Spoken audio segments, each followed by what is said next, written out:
HSC ও সমমান পরীক্ষা শুরু, অভিন্ন প্রশ্ন নিয়ে মিশ্র প্রতিক্রিয়া, সিসিটিভি দিয়ে পর্যবেক্ষণ মন্ত্রণালয়ের, কেন্দ্রের শৃঙ্খলায় সন্তুষ্ট অভিভাবক। প্রশ্ন মোটামুটি স্ট্যান্ডার্ডই ছিল, এমসিকিউটা একটু কনফিউজিং। আলহামদুলিল্লাহ অনেক ভালো পরীক্ষা দিয়েছে। সিকিউ এমসিকিউ অনেক ভালো হয়েছে, দেখা যাক কোন বোর্ড আগায় থাকে। ওভারঅল একই প্রশ্ন পরীক্ষা হচ্ছে, আমার মনে হয় সিস্টেমটা অ্যাপ্রিসিয়েট করা যায়। প্রশ্নপত্র ফাঁস নিয়ে অনেক গুঞ্জন শুনতাম, এবার তো কোনো কিছু দেখি না। সিসি ক্যামেরার পরীক্ষা হচ্ছে, খুবই একজন আরেকজনের সমস্যা করবে না, তাতে সুন্দর হবে।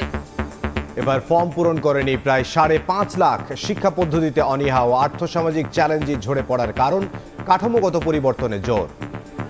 আর্থিক সংকটের জন্য লেখাপড়া থেকে বিযুক্ত হয়ে যান। শিক্ষা পদ্ধতির ব্যাপারেও আমাদের শিক্ষার্থীদের একটা অনীহা আছে। অসমভাবে শিক্ষা ব্যবস্থা ছিল, সেগুলিকে আমরা সমতা আনার জন্য কাজ করছি, যেন ড্রপ আউট না হয়। আপিলের রায়ে কাটল 32,000 প্রাথমিক বিদ্যালয়ে প্রধান শিক্ষক নিয়োগে বাধা। দেখছিলেন বিশেষ শিরোনাম। দুপুরের সময় সঙ্গে আছে আমি ইমদাদুল হক। এবার অন্যান্য শীর্ষ সংবাদ।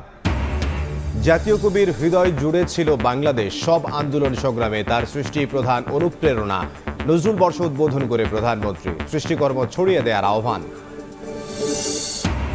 তিস্তা প্রকল্পে সহায়তা দেবে চীন, ব্রিক্সের সদস্য হতেও বাংলাদেশকে সমর্থন। ব্রিফিংয়ে রাষ্ট্রদূত, প্রধানমন্ত্রীর সফরে উন্নতি হয়েছে কৌশলগত সম্পর্কের। চোখ রাঙাচ্ছে ডেঙ্গি, মজুদ আছে পর্যাপ্ত কিট, সেলাইন। পুরো সুস্থ না হলে ছাড়পত্র পাবে না রোগী। আক্রান্ত বাড়লে মোবাইল হাসপাতালে সেবা দেওয়ার ঘোষণা মন্ত্রীর। বিদ্যুতের ব্যবহার একই থাকলেও আসছে 2-3 গুণ বাড়তি বিল। আর্থিক ক্ষতিতে গ্রাহক, বিতরণ সংস্থার অনিয়ম দেখছেন বিশেষজ্ঞ, খতিয়ে দেখার নির্দেশ কর্তৃপক্ষের।